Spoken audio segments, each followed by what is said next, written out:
Marami sa atin ang pinipili na malayo sa piling ng ating mga minamahal upang kumita lang ng malaking pera. Magandang araw, Sir Eric. Ako nga po pala si Jason. Isang assistant na kusinero sa isang barko. Bago pa lang ako na magtatrabaho sa barko. Ngunit matagal na akong nagluluto sa isang 5-star hotel. Ngunit dahil kulang pa rin ang aking kinikita, ay nagdesisyon ako na sumubok sa pagbabarko. Kahit na malayo sa pamilya, ay walang magawa upang kumita ng mas malaking pera. Kailangan kasi ito sa pagpapagamot ng aking ina na may sakit na kanser.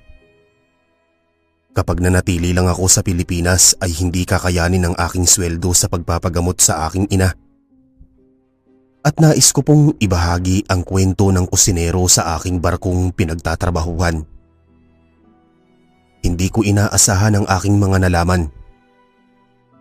Sisimulan ko po ang kwento.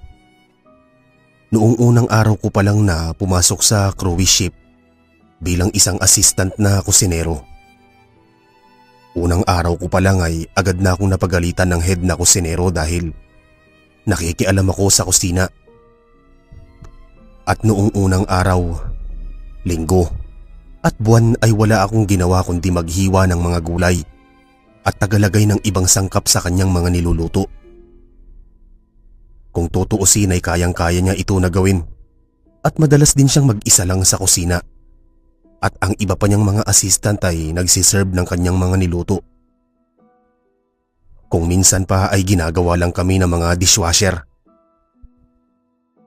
Hindi ko naman maiwasan na makaramdam dito ng inis. Dahil nararamdaman ko na parang minamaliit nito ang aming kakayahan sa pagluluto. Hindi ko inaasahan na hindi ako makakapagluto at hindi ko magagamit ang aking kakayahan. Ilang taon din akong nag-aral para maging ganap na kusinero. Ngunit ginagawa lang niya akong utusan. Padabog ko na lang na kinuha ang plato na may lamang pagkain na kailangan kong dalhin sa mga customer namin. Madalas lang naman ito na mangyari sa tuwing gabi. Ngunit sa umaga naman ay ibang kusinero na ang nagluluto. Kung bakit hindi pa kasi ako sa umagang shift na assign. Nakasimangot naman ako na dala-dala ang tray na may lamang mga putahe na niluto nito. Ang mga client naman namin ay sobrang nasasarapan sa mga putahe na niluluto nito. Napansin ko rin na dalawang magkahiwalay na luto ang ginawa nito. Ang isa ay walang asin at bawang. Samantalang ang isa naman ay may asin at bawang na madalas ay inuutos pa niya sa amin. At higit pang pinagbabawal na tikman namin ang mga luto nito na walang bawang at asin. Ang sabi-sabi ay para daw ito sa aming mga VIP clients. Napaka-weirdo ng barko na ito. Dahil kahit madaling araw na ay mas marami pang nagugutom na mga VIP clients. Sa umaga naman ay hindi makikita ang mga ito na lumalabas sa kanilang mga kwarto. Kahit ang head na kusinero ay hindi rin makikita tuwing umaga. Ang gusto ko lang naman ay magamit ko ang mga kaalaman at experience ko sa pagluluto. Hindi ako nagpunta dito para tumunganga lang sa kusina. Sa paglipas ng ilang buwan ay nagkaroon na rin ako ng isang kaibigan na assistant din. Ito ay si Andrew. Matagal na daw siya sa company at matagal na siya na sumasampa sa barko na ito. Binilinan din ako nito na wag daw ako na makikialam sa mga patakaran sa kusina dahil wala daw isa sa amin ang may karapatan. At kung gusto ko daw na tumagal sa trabaho. Kung gusto ko raw na manatili sa company ay sumunod na lang daw ako. Hindi naman nito nilinaw ang kanyang ibig sabihin at mas lalo pang napakuryos sa akin. Bakit nga ba sobrang halaga ng punong kusinero namin? At marami pang tanong ang nasa aking isipan. Dahil nga sa pag-iisip ng kung ano-anong bagay ay hindi ko napansin na ipagpalit ko ang pabigay ng isang plato na may asin at bawang sa aming client na nag-request na huwag maglalagay ng asin at bawang sa kanyang pagkain. Huli na ito na aking napagtanto dahil nagsimula ng kumain ang aming client at nagulat na lang ako sa mga sumunod na nangyari. Bigla na lang kasi itong nahirapan na huminga at napahiga habang nangingisay. Hindi ko naman alam ang aking gagawin dahil sa pagkabigla. Naalarma naman ang iba naming mga client at ang iba naman ay masama na tumingin sa akin. Nakaramdam naman ako ng kaba dahil baka may mangyaring masama sa babae at baka ito ang maging dahilan ng aking pagkatanggal. Nagmamadali naman akong nilapitan ni Andrew at inilayo sa babae na nangingisay. Parang napansin ko naman ang biglang pagtulis ng kuko nito. Napailing na lang ako at baka ako ang namamalikmata lamang. Ilang sandali lang ay nagmamadali ang aming punong kusinero na lumabas at may dala na isang baso ng kulay pulang likido. Hindi ko mawari kung ito ba ay wine o kung titignan ito ay may kalaputan. Unti-unti naman nang natigil ang panghingisay ng babae at naggalat naman sa labi nito ang pulang likido. Nagulat naman ako nang mabilis na itong nakatayo at parang walang nangyari. Lumapit lang ito sa akin ng malapitan. Halos maduling na nga ako sa sobrang lapit nito. At may naamoy naman ako na parang malansa at parang amoy ng dugo. Napabalik naman ako sa realidad nang tapikin ni Andrew ang aking balikat at napansin ko na galit ang aming mga punong kusinero. Ipinatawag naman ako nito sa kusina at tanging kaming dalawa lang ang nasa loob. Nakatanggap naman ako ng sermon dito at kung ito daw ay mauulit pa ay siguradong matatanggal na ako sa trabaho.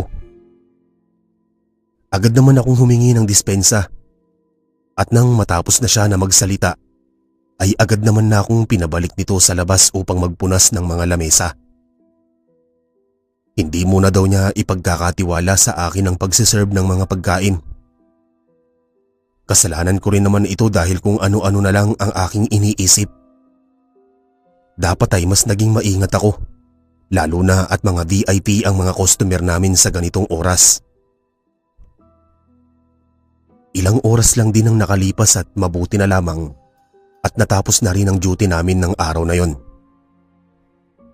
Sobrang daming nangyari at sobrang napagod ang katawan ko sa dami ng inutos sa akin ng punong kusinero. Napapansin ko nga na parang nananadya na ito na ako lang ang palaging inuutusan. Hindi naman ako makapagreklamo dahil ayaw ko na matanggal sa trabaho. Magkasabay naman kami ni Andrew na bumalik sa aming kabina. Nang nasa tapat naman na ako ng kabina ay lumingon-lingon si Andrew sa paligid. Nauna pa itong pumasok sa loob at hinila ako papasok. Naiinis ko naman ito na tinignan dahil gusto ko na rin na makapagpahinga dahil sa pagod. Umupo naman ito sa isang silya at tumingin-tingin sa paligid. Naiinis ko naman na tinanong kung bakit ba ito nandito sa aking kabina. Hindi naman nito pinansin ang aking tanong at pinaupo ako sa kanyang harapan. Seryosong seryoso ang mukha nito at may nais daw siya na sabihin na hindi ko pa nalalaman. Kahit pagod na ay wala akong nagawa kundi makinig sa nais na sabihin ni Andrew. Kahit naman na anong sabihin ko ay hindi rin ito agad aalis hanggang hindi nasasabi ang kanyang gustong sabihin. Alam mo bang muntik mo na rin kami lahat na ipahamak kanina? Bakit hindi ka kasi nag-iingat? Bigla nitong saad na para akong bata na sinesermonan. Nagsalubong naman ang aking kilay dahil sa sisermonan lang din pala ako nito. Hindi niya ba alam na kotang-kota na ako sa mga sermon? Napabuntong hininga na lang ako at nahiga na at balak sana na hindi na ito pansinin. Ngunit hindi pa rin ito natinag at nakatingin lang sa akin. Napabalikwas naman ako ng tayo dahil sa pagkailang. Nagsimula naman na ulit ito na magsalita. At ayon dito, ang nagawa ko ay maaari daw makapatay ng aming clients. At lahat daw ng crew ng oras na yon ay maaari na matanggal sa trabaho. Bigla naman akong nahiya dahil sobrang lala pala ng aking nagawa. Hindi ko naman maunawaan kung bakit sobrang big deal nito sa kanila. Marami pa raw akong hindi alam tungkol sa cruise ship na ito. At pagdating ng panahon at tumagal daw ako dito, ay kusa ko raw itong malalaman. Matapos nitong sabihin yun ay umalis na ito sa aking kabina at naiwan na lang ako na may tanong sa aking isipan. Nahiga lang ako ngunit hindi magawang makatulog dahil sa curiosity ko sa itinatago ng barko na ito. Tumayo na lang ako at nagdesisyon na magpunta sa kusina ngayong umaga upang mag-obserba. At doon nakita ko ang kaibahan sa pamamalakad sa kusina tuwing umaga. Ang mga client din ay parang hindi kakaiba. Hindi tulad sa aming shift. Hindi ko naman maiwasan na mamangha sa nakikita ko kung paano kumilos ang mga staff ng kusina sa morning duty. Nakaramdam naman ako ng inggit dahil kita sa mga kilos nila ang saya sa kanilang ginagawa. Naalala ko pa noong ako ang punong kusinero sa isang 5-star hotel. Ganito rin kami kasaya habang nagluluto. Napangiwi na lang ako at naglakad na pabalik sa aking kabina nang marinig ko ang dalawang nag-uusap na customer.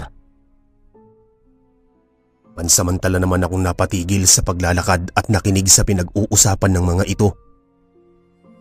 Ayon kasi sa kanila na may nawawala daw na isang customer at huli daw itong nakita kagabi. Napakunot na lang ang noo ko dahil wala namang naging abiso sa mga staff namang nangyari. At may nawawalang guest. Mas napukaw pa ang atensyon ko sa usapan ng mga ito nang sinabi nila na ang kasama daw nito na isang babae. Noong una ay hinahanap pa ang nawawala na kasintahan. Ngunit may nakakita daw na pumasok ito sa opisina ng kapitan na may hawak na suitcase. At hindi na muling hinanap pa ang kanyang kasintahan.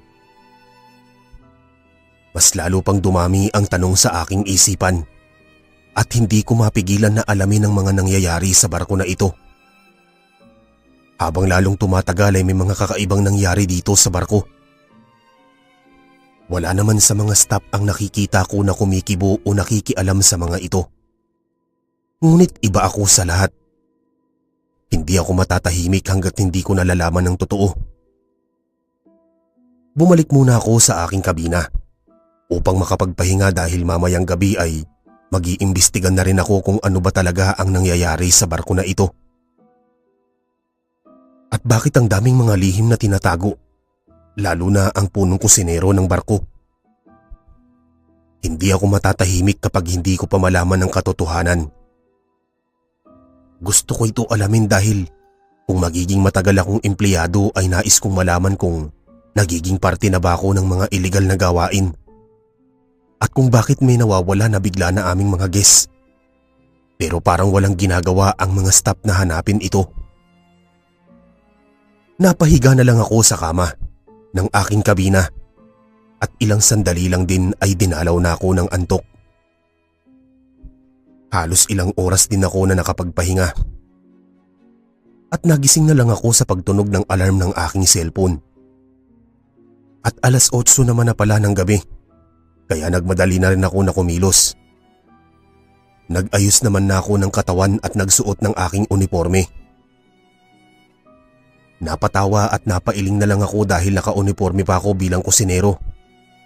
Pero hindi ko maipakita ang husay ko sa pagluluto. Mas inagahan ko ang punta sa kusina upang makapaghanap ng mga clue o ng mga sagot sa aking tanong. Parang may nagtulak naman sa akin na magpunta sa freezer room ng barko na exclusive lang para sa night duty. Kahit ang punong kusinero sa umaga ay hindi rin maaari ditong pumasok. At kahit kaming mga staff na night duty ay pinagbabawalan din na pumasok dito. Sa tingin ko ay may makukuha ako dito na ebidensya o clue kung ano talaga ang totoong nangyayari. Nang pumasok ako dito, ay nagulat ako sa sumalubong sa akin na masangsang na amoy. Halos amoy na amoy ang dugo sa loob at napayakap na lang din ako sa aking sarili dahil sa sobrang lamig. Binilisan ko naman ang paglalakad at patingin-tingin sa paligid upang hindi ako maabutan ng kung sino man. Sa dulo naman ay mayroong malaking lagayan at doon mismo nanggaling ang masangsang na amoy. Napatakip na nga lang din ako dahil sobrang tapang ng amoy. Parang may nabubulok sa loob nito. Hindi ko akalain na madumi pala ang proseso nila sa pagluluto. Ngunit nang makalapit na ako dito ay nanlaki ang mata ko sa aking mga nakita. Agad naman akong napalayo at napaupo na lang dahil sa sobrang gulat at takot na aking naramdaman. Naramdaman ko pa ang panginginig ng aking kamay. Kahit sino naman na makakita ng ganoon ay siguradong manginginig ang buong katawan. Hindi ko na nga magawa pa na kumilos sa aking pwesto. Nakarinig naman ako ng yapak na naglalakad papunta sa aking pwesto. Naisin ko man na tumayo ay parang tinakasan na ako ng aking lakas. Nang tignan ko kung sino ang papalapit, ay nakahinga naman ako ng maluwag nang makita ko si Andrew. Nagmamadali naman ako nitong nilapitan at tinulungan ng tumayo. Natataranta naman ako nito na itinayo at nagmamadali kami na lumabas ng freezer. Nagmamadali rin kami na lumabas ng kusina dahil sakto rin na may paparating na iba pang mga staff. Hindi pa rin maalis sa sistema ko ang aking nakita at patuloy pa rin na nanginig ang aking mga kamay. Nagpanggap naman si Andrew na may kinakalikot sa kanyang cellphone at ako ay nanatili na nakatulala lamang. Hinila naman ako nito palayo sa kusina at doon ako nito pinagalitan. Mabuti na lamang daw at sinundan niya ako nang makita niya ako kanina. Kundi ay malalagay daw ako sa panganib ang aking buhay. Sigurado na ako na may alam si Andrew sa nangyayari sa barko at hinahayaan niya lamang ito. Nanginig naman ang kamay ko at kinuyuhan ito. Halata naman ang pagkagulat nito sa aking ginawa. Hindi ata niya inaasahan na magiging ganito ang reaksyon ko. Ilang sandali lang ay nanlaki na ang mga mata nito at tinabig ang aking kamay. Hinawakan naman ako nito sa aking balikat at tinanong kung ano ang nakita ko sa loob. Hindi naman ako makapagsalita dahil wala akong lakas ng loob na sabihin ang aking mga nakita. Ngayon pa lang ay nais ko na mag-resign sa aking trabaho. Pero iniisip ko kung saan ako kukuha ng pampapagamot sa aking ina. Napabuntong hininga na lang ako at tinapik ang aking balikat. Nagulat naman ako sa kanyang mga sinabi na parang wala lang ang aking nakita. Sinabi kasi nito sa akin na kung makinig lang daw sana ako sa kanya ay hindi daw ako mabibigla ng ganito. Hindi naman maproseso ng utak ko ang mga pinagsasabi ni Andrew. Sino ba namang matinong tao ang hindi mabibigla kung makakakita sila ng putol-putol na parte ng katawan ng tao sa freezer? At para sa ibang staff ay normal lang ito. Anong klase ba ang mga tao ang nandito? At bakit may mga patay na tao sa loob ng freezer? Hindi ko naman maiwasan na mandiri ng maisip na baka kinakain na pala ito ng aming mga customer na wala silang kaalam-alam. Paano na lang ang kalusugan nila? At hindi ako papayag na may mangyari pa ng ganito. Dahil kung walang kikilos ay hindi matatapos ang ganitong mga gawain. Aalis na sana ako upang i-report kung ano ang nakita ko sa aming kapitan. Pero pinigilan lang ako ni Andrew at umiling-iling. Inamin niya rin kasi na may alam ang kapitan sa nangyayari sa loob ng kusina. Pati na rin ang mga regular na empleyado. Hindi naman ako makapaniwala na pumapayag lang sila sa mga nangyayari. At higit sa lahat ay may involved na mga namatay na tao. Napasabunot na lang ako sa aking buhok at hindi makapaniwala sa lahat ng nangyayari. Tumayo na lang ako at naglakad na nakatulala na bumalik sa aking kabina. Tinawag pa nga ako ni Andrew at sinabi na mayroon kaming trabaho. Napatawa na lang ako at napailing. Sinabi ko na lang dito na sabihin niya na lang na may sakit ako. Hindi ko kaya pang magtrabaho sa barko na ito. Hindi ko maaatim na nagagawa nila na manahimik sa kabila ng kanilang mga nalalaman. Habang nakatulala lang ako sa kisame ng aking kabina, ay narinig ko ang sigaw ng isang babae na siguro ay nasa tapat ng pinto ng aking kabina. Kumakatok din ito sa aking pinto na parang nagmamadali. Napabalikwas naman ako ng tayo at agad na binuksan ang pinto ng aking kabina. Nang makita naman ako ng babae ay nagmamadali itong pumasok sa aking kabina at mabilis na sinarado ang pintuan. Hingal na hingal pa ito at parang takot na takot. Tatanungin ko pa sana ito kung sino ba ang kanyang tinataguan nang biglang may kumatok sa aking kabina. Nagmamakaawa naman ng babae na wag kong buksan ang pinto. Nang tignan ko ang babae, ay may sugat ito sa kanyang pisngi na parang kinalmot ng mabangis na hayop. Malalim kasi itong masyado at halatang mula ito sa matatalim na kuko. Halos lumuhod na nga ang babae at nagmamakaawa kaya wala akong nagawa kundi tulungan ito. Pinagtago ko naman ito sa aking damitan upang harapin ko naman ang kumakatok sa aking pintuan. Nang buksan ko naman ang isang pinto ay nakita ko ang isang lalaki na galit ang ekspresyon ng muka. At ito ay isa sa mga guest namin tuwing gabi. Nagbago naman ang ekspresyon ng mukha nito nang makilala ako at bigla na itong ngumiti.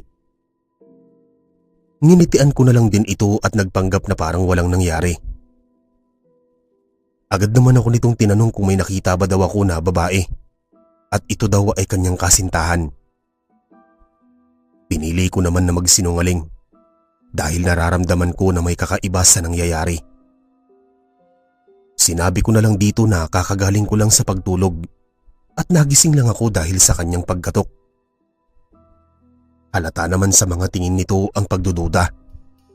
Ngunit sa huli ay tumalikod na ito paalis. Isasara ko na sana ang pinto nang mapansin ko na walang anino ang lalaki na naglalakad na papalayo. Hindi naman makapaniwala na naisara ko na lang ang pinto. Pinalabas ko na rin ang babae at nagsimula na itong umiyak. Hinayaan ko lang muna ito na umiyak at inabutan ito ng isang baso ng tubig. At nang kumalma na ito, ay agad kong tinanong sa nangyari. Hindi ko rin maiwasan na tignan kung ito ba ay may anino. At nakahinga naman ako ng maluwag nang makita ang kanyang anino. Nakakapagtaka lang na ang lalaki kanina ay walang anino. Nagsimula naman na itong magkwento at halata sa panginginig ng boses nito ang takot. Ayon sa kanya, na ang lalaki kanina na naghahanap sa kanya ay nakilala niya lang ngayong gabi. Nag-aalangan pa nga ito na ipagpatuloy ang pagkikwento dahil baka hindi daw ako maniwala sa kanyang sasabihin. Sa dami ng aking nakita ngayong gabi, ay wala na akong hindi paniniwalaan na kakaiba. Ang mga nakita ko ngayon ay sadyang kakaiba na hanggang ngayon ay hindi pa rin masasagot ang aking mga tanong. Sinigurado ko naman dito na maniniwala ako sa lahat ng kanyang sasabihin. Huminga pa nga ito ng malalim bago nagpatuloy sa kanyang pagkikwento. Ayon sa kanya, ang lalaki na naghahanap sa kanya ay hindi normal na tao at ito daw ang kumalmot sa kanyang pisngi. Nang dalhin na raw siya nito sa kwarto ay bigla na lang itong nagbago ng anyo at naging halimaw. Noong una ay hindi ako makapaniwala ngunit hindi ko rin maipaliwanag kung bakit wala itong anino. Napatayo naman ako at nag-alala para sa kaligtasan ni Andrew.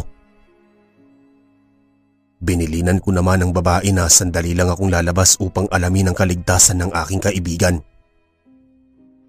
Natatakot pa nga ito at ayaw sana ako nito na paalisin. Ngunit kailangan kong makasiguro kung ligtas pa kami sa barko na ito. Sa huli ay wala namang nagawa ang babae upang pigilan ako.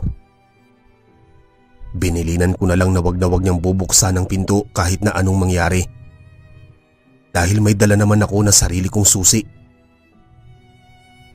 Tumango lang ito at sinabi na mag-ingat daw ako dahil sa tingin niya, hindi lamang ang lalaking kanyang nakilala ang nag-iisang halimaw.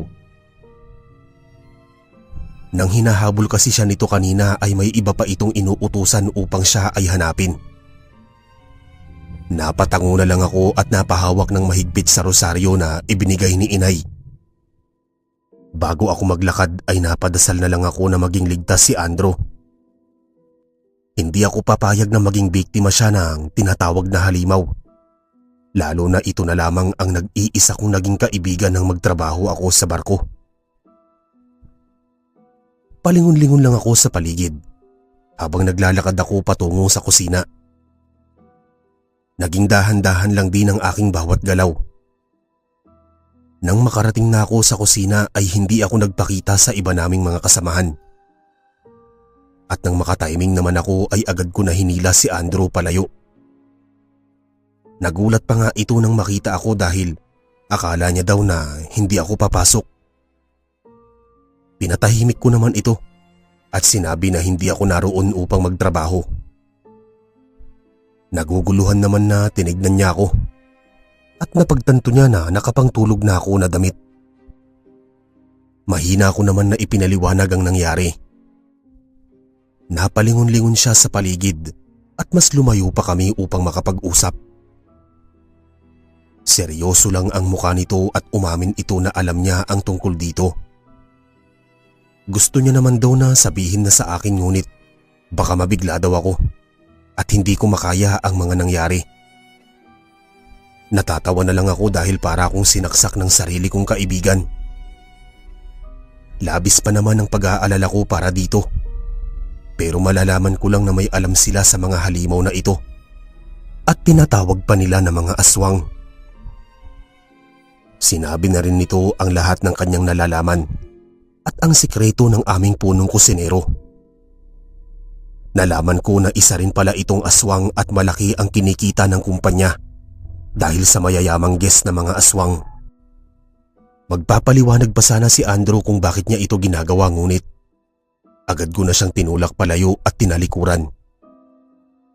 Hindi ko na kayang sikmurain na maging kaibigan siya at ang trabaho na ito. Maghahanap na lang siguro ako ng trabaho na kasing laki ng sahod nito. Na kahit na mag-alaga ako ng matanda na mas kaya ko pa na sikmurain. Hindi ba sila nakukonsensya na ang iba nilang pasahero ang nagiging putahe ng mga pasahero nila na mayayamang aswang? Ngayon ay alam ko na kung bakit hindi ito humahawak ng asin o kahit bawang man lang. Napahalakhak na lang ako habang naglalakad pabalik sa aking kabina. Hindi ko na matanggap ang mga nalalaman ko ngayong gabi. Hindi naman ako natigil sa pagtawa dahil hindi pa rin ako makapaniwala. Nang makabalik naman ako sa kabina ay napakunot ang noo ko nang makita na bukas na ito. Nagmamadali naman akong pumasok at nakita ko na lang na puno na ng dugo ang sahig. Wala na rin dito ang babae. At nakaramdam ako ng kaba para sa kaligtasan nito. Hinanap ko pa nga ito sa aking damitan na kanina ay pinagtaguan niya. Pero wala na ito dito. Napaupo na lang ako sa kama at hindi na alam ang aking gagawin. Hindi ko rin naman alam kung saan ito hahanapin o kung may magagawa ba ako para tulungan ito. Napabuntong hininga na lang ako. At napagdesisyonan ko na lang na linisin ang dugo na nagkalat sa sahig. Halos purong buntong hininga na lang ang aking nagawa. At nang magkaroon ako ng lakas ng loob, ay plano ko na sana nahanapin ang babae at gawin ang lahat ng aking makakaya upang tulungan ito. Ngunit sa pagtunog ng aking cellphone ay may balita na galing sa ospital kung nasaan si nanay. Napabalik na lang ako sa pagkakaupo sa aking kama at napatulala na lang nang marinig ang balita. Ayon kasi sa doktor ay kailangan na ni nanay na maoperahan at kailangan nito ng malaking halaga para sa operasyon.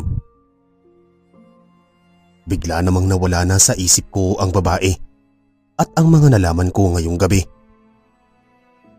Dahil ngayon ay hindi ako maaaring mawalan ng trabaho. Kailangan na agad ni nanay na maoperahan at ang trabaho ko lang ngayon ang inaasahan ko na pagkukunan ng pera. Wala akong nagawa kundi magbulag-bulagan sa lahat ng aking nakita at nalaman. Humiga na lang ako sa kama at pinilit na matulog. Ngunit hindi ako pinatulog ng aking konsensya. Patuloy ko na naririnig ang mga sigaw ng babae na aking nakilala at sa tuwing pipikit ako ay nakikita ko ang mga hiwa-hiwa na katawan ng tao na aking nakita. Napabalikwas na lang ako ng bangon at lumabas ng aking kabina upang magpahangin. Hindi ko na alam kung ano ba ang dapat kong gawin sa mga oras na ito. At alam ko na kapag nalaman ito ni nanay, ay siguradong magagalit ito sa akin. Dahil kahit ang sarili ko rin ay hindi ko na mapatawad.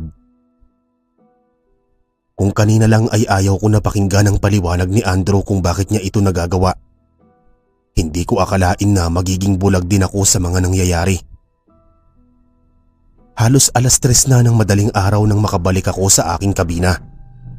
At nagdesisyon na nga ako na hindi na lang makialam sa mga nangyayari dito sa barko para sa kalagayan ng aking ina. At buong magdamag lang ako na hindi nakatulog habang nakatitig lang sa kisame. At kinabukasan naman ay narinig ko ang pagkatok sa aking pinto. Nakailang katok na nga ito ngunit tinatamad ako na kumilos. Hindi naman tumigil ito sa pagkatok kaya tumayo na ako upang pagbuksan ito ng pinto. Tumambad naman sa akin si Andrew at walang gana ko ito na tinignan. May nais daw siya sa akin na ipakita at sabihin. Wala namang ka-emosyon-emosyon na tinignan ko ito at sumunod lang sa kanya. Sobrang sakit na ng aking ulo pero hindi pa rin ako dinadalaw ng antok. Hindi pa rin kasi mawala sa isip ko ang mga nangyari kagabi. At sigurado ako na ang babae na yun ay naging putahe na para sa mga aswang. Sino pa kaya ang mga maaaring maging biktima ng mga ito? At kaya ko ba talaga na manatili pa rito ng mas matagal? O baka naman takasan na ako ng bait? Nakarating naman kami sa tapat ng kabina nito. At nagtataka naman ako kung bakit kami nagtungo dito. Pumasok na kami sa loob at nagulat naman ako nang makita ko ang pamilyar na babae. Nanlaki naman ang mga mata ko nang mabilis ako nito na niyakap. Hindi ko naman maiwasan na makaramdam ng paggaan ng loob ko nang makita ito na ligtas. Sinarado naman ni Andrew ang kanyang kabina at agad na lumapit sa amin. Isinalaysay niya naman kung paano niya iniligtas ang babae. Natauhan daw kasi ito sa aking mga sinabi at narinig niya daw na kinuha ang babae na ito sa aking kabina.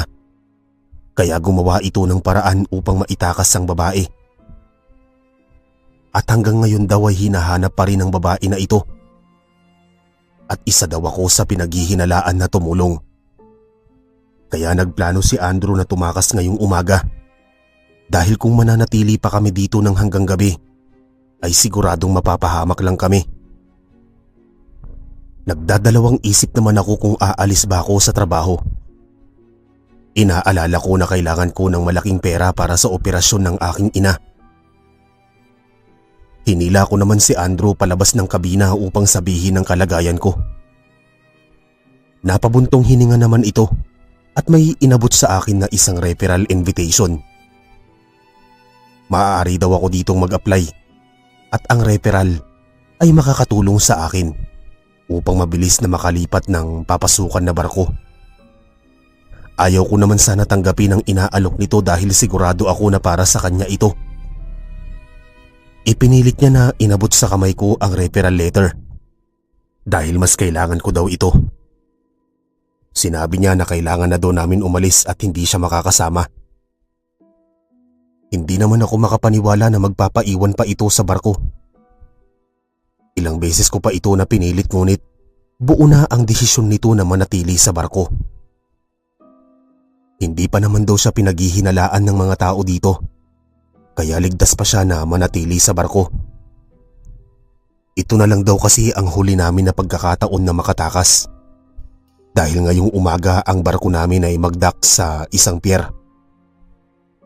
At doon ay tutulungan niya kami na makatakas at makapuslit. Matapos ang aming naging pag-uusap ay nagbalik na ako sa aking kabina at nagsimula ng mag-ayos ng mga gamit. Hindi ko naman mapigilan na mag-alala para sa kaligtasan ni Andrew, lalo na at alam ko na ang nangyayari sa buong barko. Paano na lang kung maging biktima rin ito ng mga aswang? Nang maayos ko na ang lahat ng aking gamit, ay nagpunta na ako kung saan kami magkikita-kita. Natanaw ko naman si Andrew at ang babae na naghihintay. Marami rin ang mga staff na nag-shore leave, kaya hindi mahahalata ang aming pag-alis. Bago naman ako umalis ay may iniabot sa akin si Andrew na maliit na bag. Hindi ko naman na ito nabuksan pa dahil nagmamadali niya na kaming tinulak palabas ng barko. Kumaway na lamang kami dito upang magpaalam. Napatingin lang ako sa paligid at mabuti na lamang ay walang makakakilala sa amin. Nang muli naman akong lumingon kung saan huli kong nakita si Andrew, ay hindi ko inaasahan ang sunod na nangyari. Dinadakip na kasi ito ng mga security. At balak ko sana na bumalik ngunit pinigilan na ako ng babae. Nakita ko pa ang pag-iling ni Andrew at sumenyas ito na umalis na kami. Nagmamadali na akong tumakbo habang hila-hila ko ang babaeng iniligtas namin ni Andrew. At ng araw din na yon ay nawalan na ako ng komunikasyon kay Andrew. Kaya hindi ko naman maiwasan na mag-alala para sa kaligtasan nito. Nang magkaroon naman ako ng oras ay binuksan ko na ang maliit na bag nito sa akin. At nagulat ako nang makita na puno ito ng pera. May maliit din na note na nakalagay na ginawa niya daw ang lahat para makuha ang aking huling sahod. At nang panahon na yon ay hindi na ako kailanman na pumasok sa barko. Ngayon ay isa na akong punong kusinero sa isang restaurant sa ibang bansa. At hanggang ngayon ay wala pa rin akong balita kung ano na ang nangyari sa kaibigan ko na si Andrew. Naging matagumpay naman ang operasyon ni Inay at unti-unti na itong nakarecover. Ang babae naman na aming tinulungan ay si Mitch ay naging malapit ko rin na kaibigan. Patuloy pa rin ako na umaasa na ligtas ang aming kaibigan na si Andrew. Dito na po nagtatapos ang kwento ko, Sir Mark. Maraming salamat po sa pagbabasa. Marami sa atin